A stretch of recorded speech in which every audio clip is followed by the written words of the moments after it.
Hierarquia e limite, para que servem?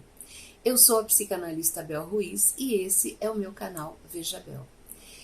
A semana passada nós tivemos a morte da rainha Elizabeth II e houve uma comoção, todo mundo falando sobre o tema. E ouvindo o povo falando e dizendo o quanto sentiam a morte dela, ao mesmo tempo aconteceu um incidente do meu lado, onde um rapaz, um jovem, seus 14, 15 anos, falava com a mãe de uma forma muito grosseira, muito brusca. Não sei o motivo, mas ele não escondia a raiva dele, né? E isso me fez pensar como, de um lado, nós reverenciamos alguém que nós não conhecemos e, de outro, nós não conseguimos enxergar aquela pessoa que está próxima de nós com respeito, com delicadeza. E aí eu tracei uma analogia, entre a figura da rainha e a figura dos pais dentro do convívio familiar. E por que ela conseguiu manter uma unidade nacional e nós não conseguimos manter uma unidade dentro do nosso lar? Por que essas coisas acontecem? Eu venho observando já há muitos anos que há uma negativa de aceitar como fomos criados pelos nossos pais, a forma como nossos pais lidaram conosco. Então, muita gente diz assim: eu não vou criar meus filhos como meus pais me criaram. Eu não vou negar a eles tudo que me foi negado.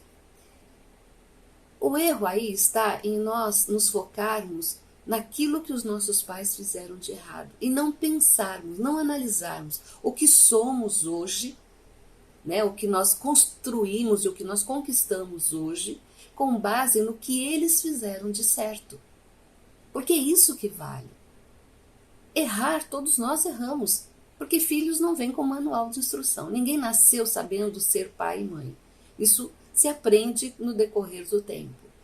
Mas nós temos que tirar da nossa própria educação aquilo que foi bom. E o que havia antes que eu percebo que está faltando agora? A hierarquia e o limite.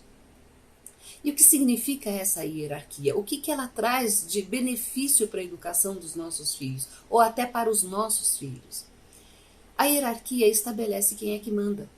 Ela estabelece quem é que tem a força moral para ser assim a sustentação, para ser a base do relacionamento familiar. Quando o jovem, quando a criança, porque isso começa desde cedo, quando eles não têm essa base, quando eles não têm essa percepção de quem é o líder ali, quem é que manda, quem é que orienta, quem é que impõe limite, eles não se sentem seguros. Embora o pensamento seja de que, não vou dar liberdade porque é uma prova de que eu confio no meu filho, pode ser um tiro no pé. Pode ser que essa criança e esse jovem interpretem como uma falta de amor. Meu pai não liga para mim, minha mãe não liga para mim, me deixa fazer o que eu quero. Então, há que se pensar nisso.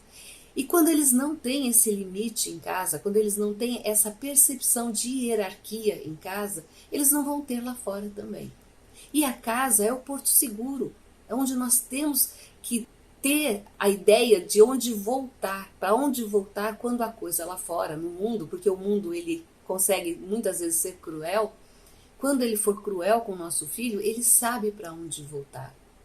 Ele vai encontrar na maturidade dos pais o apoio de que eles precisam. Então, essa coisa de ser amiguinho dos filhos, eu sinto dizer, não funciona.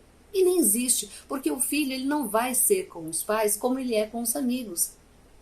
A não ser na hora da bronca. Na hora de dizer o que bem entende. Assim como ele diz o que bem entende para o amiguinho, ele vai dizer para o pai e para a mãe também. Porque são amigos de balada, amigos de bar, são amigos coleguinhas.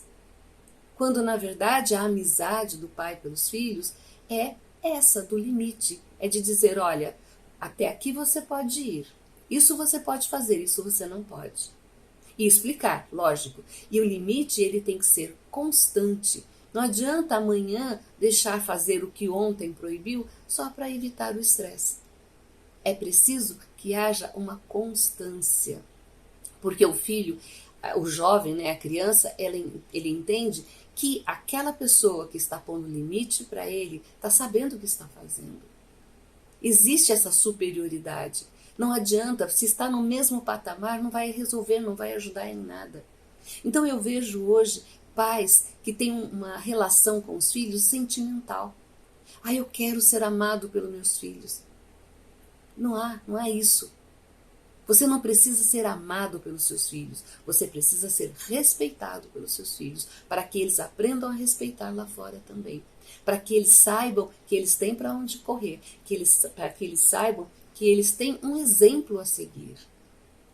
Quando eles forem maiores e tiverem condições de entender, eles vão falar, não, peraí, os meus pais foram firmes comigo, mas para o meu bem. Se hoje eu estou nesse caminho, foi graças à firmeza dos meus pais. Pai, mãe, eu preciso de ajuda. Eu sei que eu posso contar com vocês, porque vocês têm mais experiência que eu, possuem mais experiência que eu. Quando você está no mesmo degrau que eles não enxergam isso. E é aí que criamos filhos inseguros, imaturos, que nunca ouviram um não, que não sabem respeitar limites. E eu convido vocês a uma reflexão. Que tipo de relação estamos criando dentro do nosso lar? É muito importante respeitarmos a individualidade de cada um, o tempo de cada um, sem ficar fazendo comparações absurdas que enfraquecem a relação pai e filho. Mas é importante que esses filhos entendam que pai e mãe ocupam a mesma posição hierárquica acima deles. Que pai e mãe têm o mesmo poder dentro da relação. Que os filhos não podem barganhar.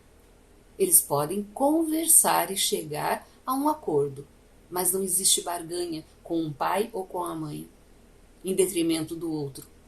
Eles precisam entender que a relação de respeito é primordial. Ah, pai, mãe, eu não te amo. Paciência. Não quero que você me ame, eu quero que você me respeite. Que você entenda que eu te amo. O importante é isso, que eu te amo. E quero o melhor para você. E o que estiver ao meu alcance para que você tenha o melhor, eu vou fazer. Mesmo que esse melhor seja um não. Um rotundo não. Eu vou fazer. É isso que o filho tem que entender.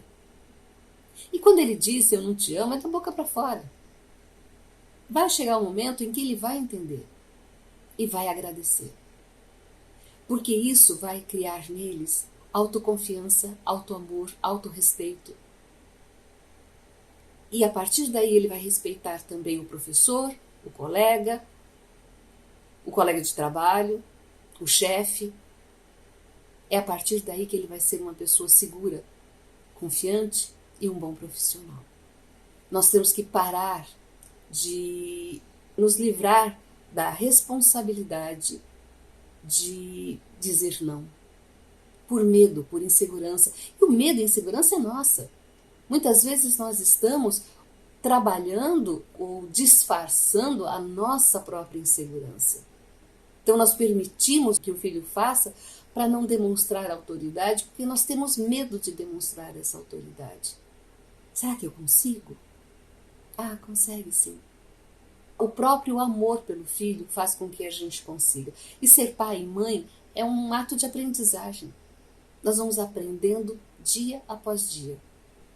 Com as atitudes do filho, com a nossa coragem de dizer sim e não. Não existe mais ou menos uma relação entre pai e filho. Não existe um talvez uma relação. É sim e não. É sim, sim, não, não. Para que eles entendam. E tem que ser constante. Como eu já disse, tem que ser constante. Então, vamos pensar no quanto estamos abdicando da nossa posição de líderes para agradar uma criatura que ainda não tem maturidade para tomar as rédeas da própria vida. O quanto estamos sendo legais, bonzinhos, para sublimar a nossa própria insegurança, os nossos próprios medos, para disfarçar os nossos próprios medos. Bora pensar nisso? Se vocês gostaram do tema, curta, compartilhe, comente. Até a próxima.